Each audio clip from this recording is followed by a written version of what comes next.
आज जळगावमध्ये राष्ट्रवादी काँग्रेस पक्ष शरद पवार यांच्या आज पक्षाच्या बैठकीच्या निमित्ताने आदरणीय खडसे साहेब, बाबूजी, माझे अध्यक्ष, निरीक्षक वगैरे सगळ्या पदाधिकाऱ्यांच्या उपस्थितीमध्ये बैठक घेतलेली आहे। मी अध्यक्ष झाल्यानंतर महाराष्ट्राचा दौरा करतोय आणि अध्यक्ष झाल्यानंतर महाराष्ट्राचा दौरा करत असताना जिल्ह्यामध्ये पक्ष संघटना प्रचंड ताकदीने उभी करण्याचा प्रयत्न मी करणार आहे। जळगावमध्ये पहिल्या वेळेला 6 आमदार अशा प्रकारचा राष्ट्रवादीचा जिल्हा म्हणून ओळखला जात होता। बरेच जण पक्ष सोडून गेलेले आहेत आणि त्या काळामध्ये जे राहिलेले निष्ठावंत आहेत त्या सर्वांना बरोबर घेऊन परत एकदा हा जिल्हा राष्ट्रवादीचा ताकदीने करायचा असा आम्ही प्रयत्न करणार आहोत। मला खात्री आहे की पुढच्या काही 2-3 दिवस अध्यक्ष सांगतील त्यावेळेला आम्ही वेळ देऊ। या जिल्ह्यामधले काही प्रमुख प्रश्न आहेत ते खडसे साहेब आणि या सर्वांच्या माध्यमातून या असलेल्या जिल्ह्यातल्या प्रमुख प्रश्नावर जिल्हाधिकारी कार्यालयावर आणि पोलीस डिपार्टमेंटच्या असलेल्या सहकार्याची भावना करावी म्हणून आम्ही मोर्चा आयोजित करणार आहोत। त्यामध्ये केळीचा असलेल्या योग्य भावाच्या बाबतीमध्ये तशाच पद्धतीने जळगाव शहराचा विकास, कार्यकर्त्यावर होणारी दडपशाही, कायदा सुव्यवस्थेचा झालेला प्रश्न आणि सत्तेचा गैरवापर केला जातो याच्या बाबतीत आवाज उठवण्यासाठी आम्ही मोर्चा काढणार आहोत। भविष्य काळामध्ये येणाऱ्या जिल्हा परिषद, पंचायत समिती, महानगरपालिका, स्थानिक स्वराज्य संस्था या महाविकास आघाडीच्या माध्यमातून एकत्रितपणे लढायच्या अशा प्रकारच्या सूचना मी या केलेल्या आहेत। ते करत असताना प्रत्येक मतदारसंघामध्ये माझा आणि तिथल्या आमच्या पदाधिकाऱ्यांचा एक दौरा या ठिकाणी करणार आहोत आणि म्हणून आजची बैठक झालेली आहे। बैठकीला चांगल्या प्रकारचं निष्ठावंत कार्यकर्त्यांची उपस्थिती आहे। मला खात्री आहे येणाऱ्या काळामध्ये हा जिल्हा परत आम्ही उभारी देऊन मजबूत करू अशा प्रकारचा विश्वास व्यक्त करतो। आता हैदराबाद या जिल्ह्याचा विरोध होताना आपल्याला पाहायला मिळतो। अनेक जण न्यायालयामध्ये त्या विरोधात मागतायत।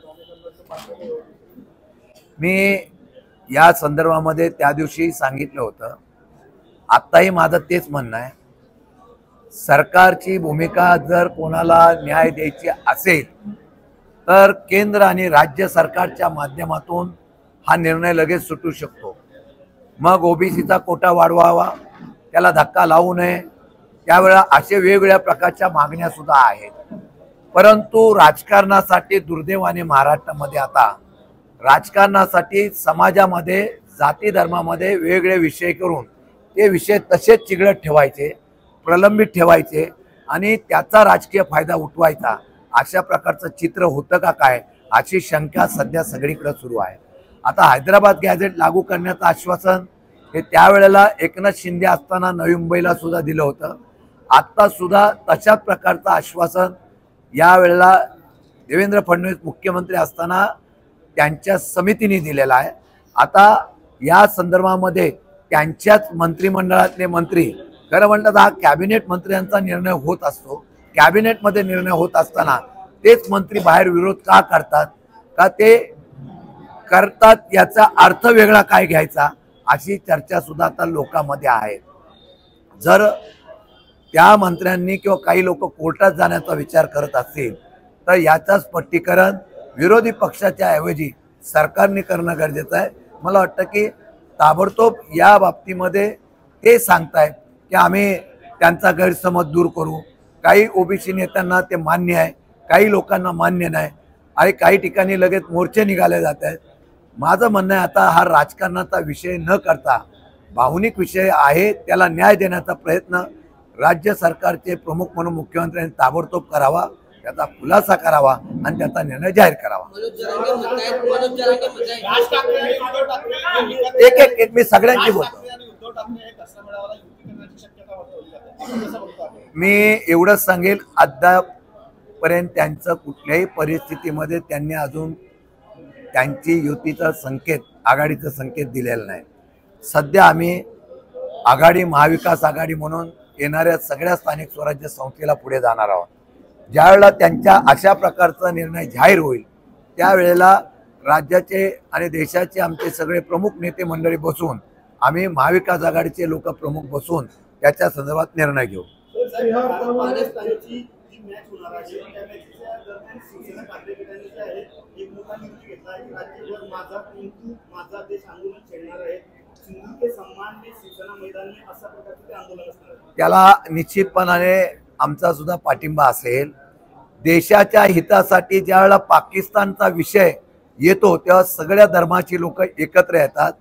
पाकिस्तानने ज्यावेळेला हल्ला केला त्यावेळेला तुम्हीच सांगितलं होतं की यांना आम्ही उत्तर देऊ. मग एका बाजूला युद्ध करतोय.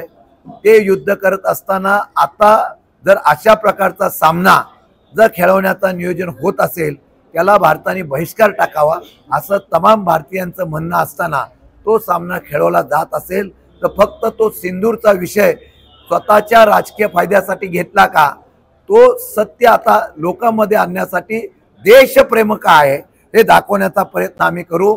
आणि त्यामध्ये शिवसेनेने ही भूमिका घेतली असेल तर ती देशप्रेमाची आहे. सरकारसाठी धोक्याची घंटा आहे. छगन भुजबळ सरकारसाठी धोक्याची घंटा आहे. त्यांना जेलमध्ये घाला असं मनोज जरांगेंनी म्हटलेलं आहे. आता ते घंटा त्यांची धोक्याची आहे असं त्यांचे म्हणणं असेल. मी मगाशी सांगितलं या बाबतीमध्ये दोन समाजामध्ये वाद विकोपाला जाऊन राजकीय फायदा होण्यापेक्षा समाजाचा मार्ग काढून देणं गरजेचं आहे.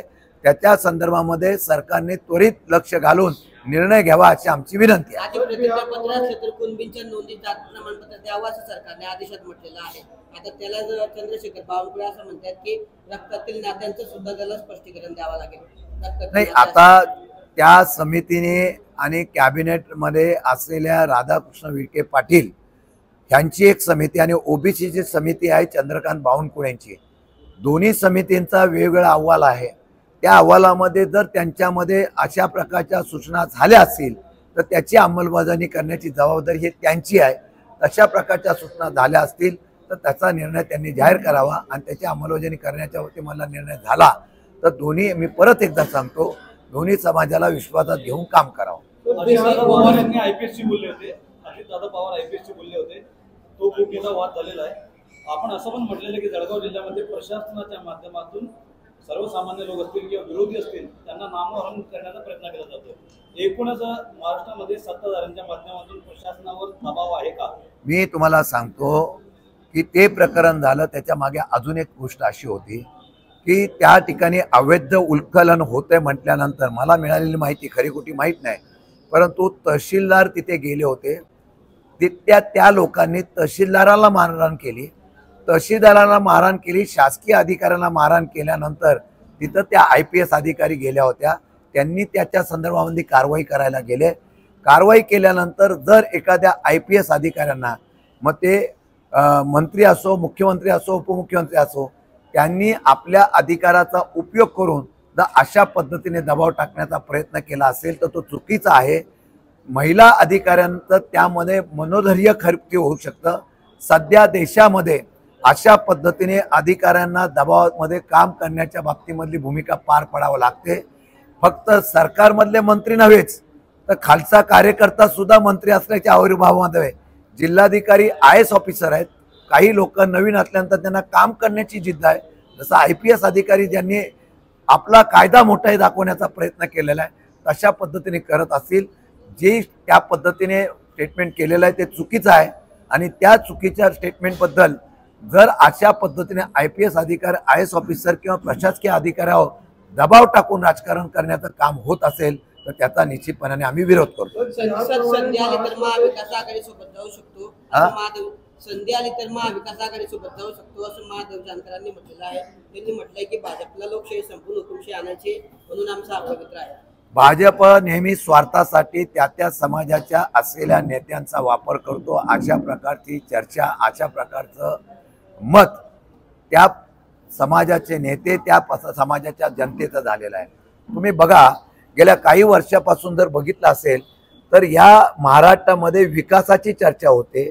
आज या महाराष्ट्रामध्ये समाजाच्या असलेल्या विषयाची चर्चा होते. होण्याबद्दल आमचं दुमत नाही, परंतु त्या त्या समाजाचे नेते त्या त्या ठिकाणी काम करतात.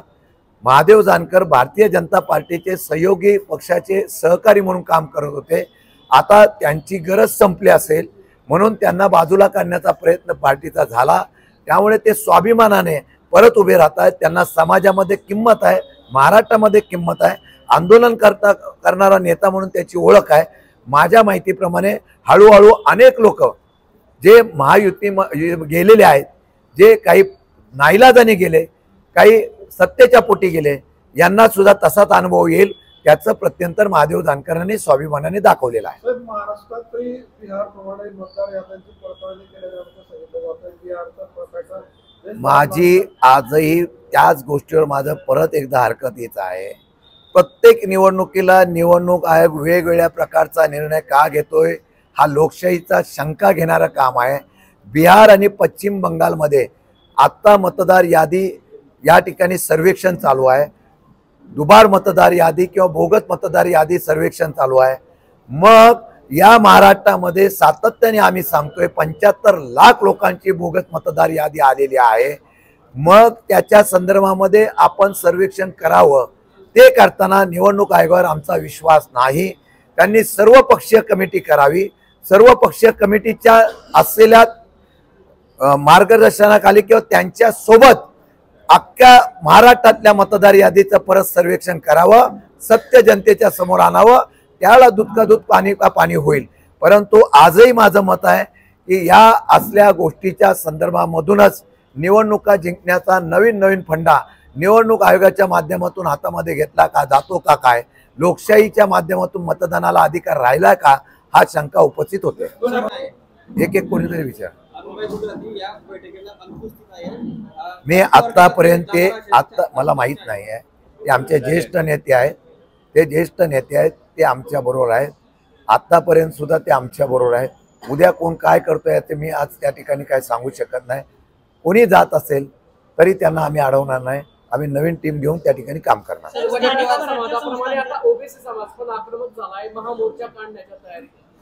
खास प्रत्येकाला लोकशाहीमध्ये अधिकार आहे ना मागायचा. ओबीसी समाजाने अधिकाराने मागितलं तर त्यांना का विरोध करावा. उद्या धनगर समाज आहे, त्या दिवशी परवाच्या दिवशी बंजारा समाज आंदोलनाला उतरलेला आहे. आता सरकारने प्रत्येक समाजाची आता त्या ठिकाणी निर्णय देणं गरजेचं आहे. वेगळं काय त्यांनी मागितलंय.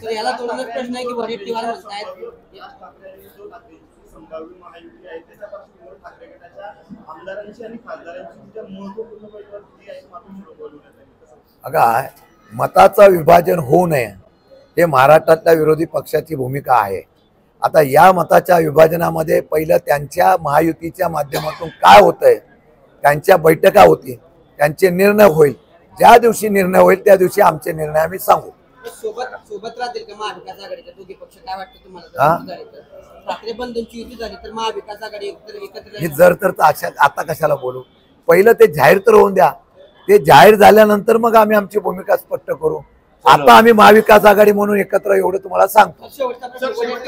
वडेट्टीवार म्हणतायत की मुख्यमंत्र्यांनी सर्वपक्षीय बैठक घेतली पाहिजे, नाहीतर आम्ही पूर्ण महाराष्ट्रामध्ये ओबीसीचे मोर्चे काढू. तुमचा पाठिंबा असेल का त्यांना? हे मी मागच्या वेळेला मराठा आरक्षण झालं त्यावेळेला सुद्धा सांगितलं होतं. या देशामध्ये राज्यामध्ये विरोधी पक्षाला विश्वासात घेऊन कुठल्याही प्रकारचा मार्ग काढण्यासाठी प्रयत्न होत नाही. ज्या दिवशी अगदी डोक्यावरून पाणी जातं त्यावेळेला विरोधी पक्षाला बरोबर घेतलं जातं.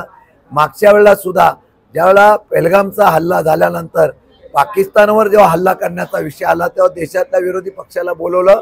देशाच्या विरोधी पक्षांनी पाठिंबा दिला. ही वस्तुस्थिती आहे. राज्यामध्ये मराठा आरक्षणाच्या वेळेला सुद्धा मी सांगितलं होतं सगळ्या विरोधी पक्षाला तुम्ही बोलवा, विश्वासात घ्या, पण ते श्रेय एकट्या भाजपलाच घ्यायचं होतं. त्यांना त्यांच्या मित्रांना सुद्धा श्रेय द्यायचं नव्हतं. त्यामुळे आता त्यांनी बोलवलं का नाही बोलवलं याची आम्ही वाट बघू.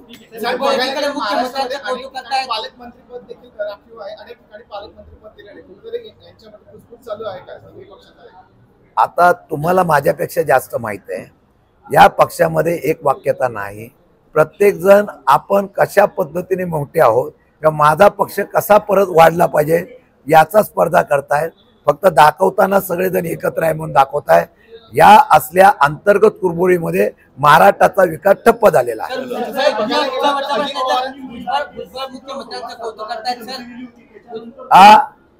अजितदादांनी ज्या महिला IPSC त्यांना धमकीचं प्रकरण समोर आलं, व्हिडिओ व्हायरल झाला, त्याच्यानंतर अजितदादा 2 दिवसापासून विश्रांती होते, तब्येतीचं कारण दिलं होतं त्यांनी, परंतु आज सकाळपासून त्यांनी परत मंत्रालयात बैठका घ्यायला सुरुवात केली. त्यांनी बैठका उपमुख्यमंत्री बैठका घेतील का? त्यांनी आता ती बैठका कोणाला घेऊन करायची असं काही नाही. सर्वांचे आभार. भुजबळ जे आहेत एकीकडे ओबीसीवरून सरकारवर आक्रमक झालेले असताना दुसरीकडे ते मुख्यमंत्र्यांचं कौतुक करताना पाहायला मिळतात. ते म्हणतात की महाराष्ट्राच्या विकासाचा ध्यास असलेले मुख्यमंत्री देवेंद्र फडणवीस. हे अंदर की बात त्यांना विचारा. भुजबळ साहेबांना असं वाटत असं अन्याय सरकार करतं तर त्यांनी राजीनामा दिला पाहिजे. चला.